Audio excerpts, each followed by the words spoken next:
Hi, my name's Kim and I'm a specialized Chinese medical provider and Taoist practitioner, and this channel is all about you, sharing information and solutions from the ancient Chinese medicine cabinet of healing remedies and helping you figure out how to use those solutions in your everyday life.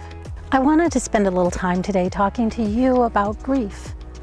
It seems to be one of the most commonly experienced emotions, but the least talked about. And I can't say I'm an expert on grief, but I can say Chinese medicine is. And here are some of the lessons Chinese medicine taught me about grief, how it impacts you when you try to avoid the pain, and how you can positively integrate grief into your life so you're not hurting yourself or others. And stick around until the end of this video if you want to see the essence of Taoism and how you can integrate grief positively into your life. Grief is a path best not walked alone. My last losses were overwhelming. I lost my sister, and a month later I lost my mother.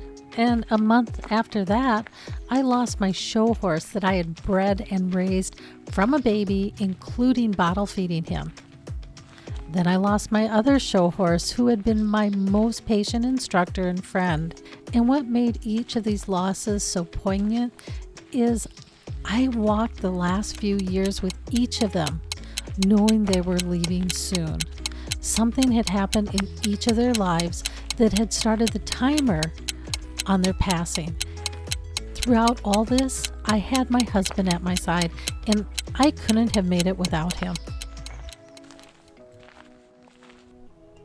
So reach out when you're in pain. People don't understand when you're hurting or in pain, so reach out. My sister and I had had a falling out and we weren't talking. And when her cancer came back, she had our mom call me and tell me that her cancer came back. She didn't ask me to come back into her life. She was just hoping that me knowing that she was dying would be significant enough for me to come back into her life. It would have taken a whole lot less for me to come back into her life. But because I understood my family's dysfunctional communication style, I understood what she was asking, and I came. I came because I had learned a few years earlier that pride has no place in grief. Pride has no place with people, but I'm not that good yet.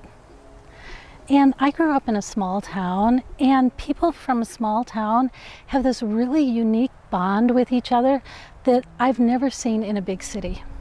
And a person that I knew from this small town had gone out of his way to make an impression on me and share with me some really great things that had happened in his life. And you know, I was having my own problems at the time, and we're always having problems.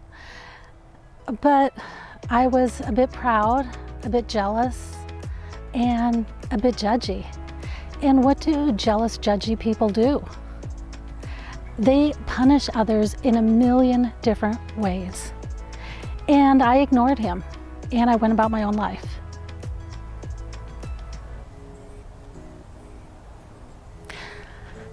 About a week later, I was helping his family look for him.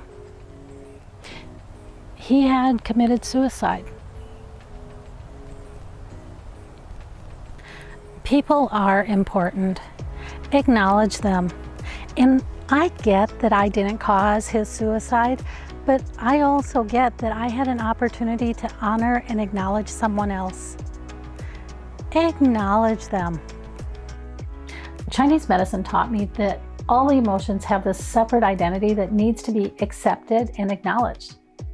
And so the way through pain and sorrow is by facing it, acknowledging the pain, and trying to integrate it into your psyche. But that doesn't mean I haven't tried to get around the pain. I've heard distractions are a bad thing because they keep us from doing the things that we're supposed to be doing.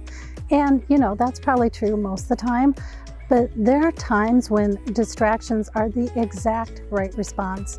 And that's when the emotion is just too raw.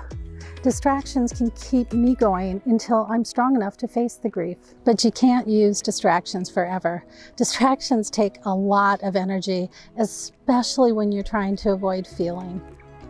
Chinese medicine was able to map out how distractions would and did change my emotional well-being over time. Most distractions need the energetics of the liver channel, and when this channel is in balance, the expression is kindness.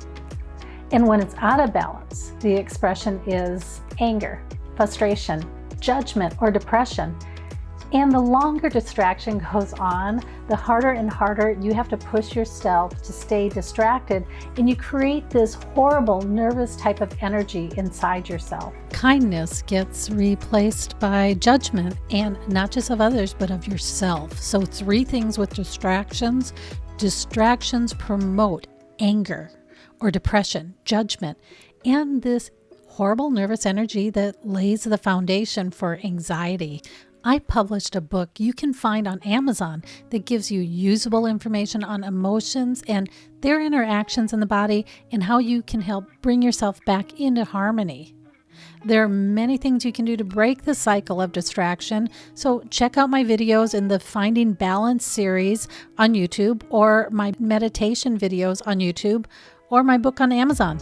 But as in most things, when a significant change is needed, admitting you have a problem is the first step.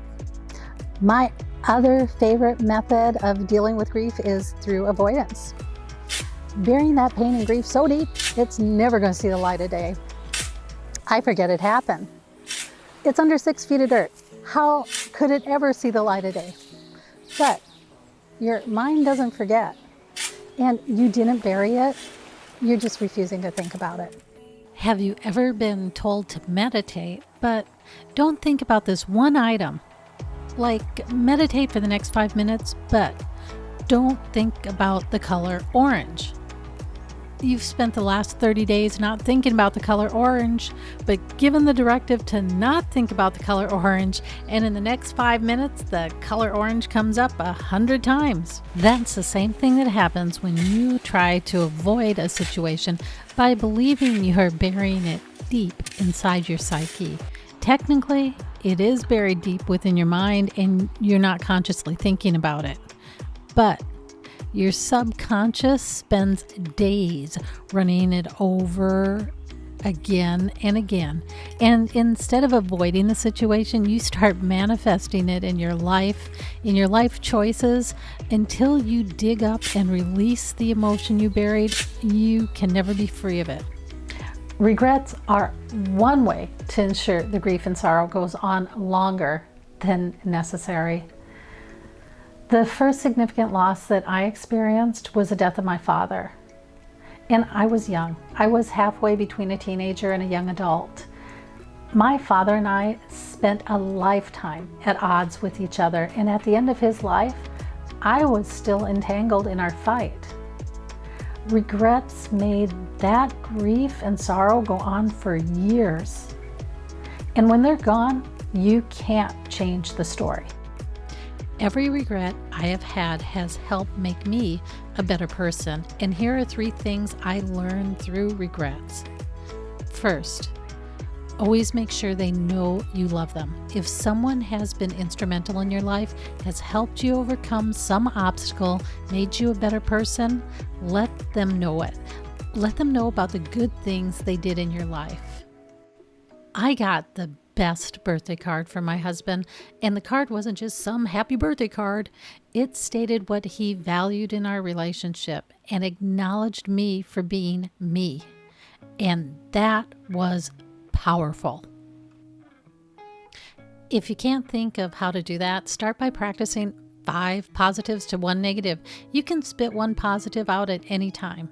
You can say something like, I loved it when you helped me with that. It made it so much easier and I didn't feel like I was in the situation by myself. Or, thank you for doing that today. I appreciate it. Acknowledge people. That person you think is annoying and you don't want to be bothered? Remember, people are not a bother. You are not a bother. Taking that 10 minutes or a half hour to hear their story, you may make a significant difference in their world. Do the best you can. You're going to suffer a loss, and that's the nature of being human and finite. Do the best you can. If you can do the best you can, you won't suffer regret, only loss. Regrets last for years and become a self-punishment that impacts your ability to live in the world. Lastly, the loss can be devastating and it can consume you. So when you're ready, learn what it means to honor them, because when you can learn how to honor them, you can start to share your grief with honor. And the more you honor them, the more space honor consumes, until you're finally able to accept the loss because of all the good they did and wanted for you. Honor what they taught you. Honor how their love of you made you feel.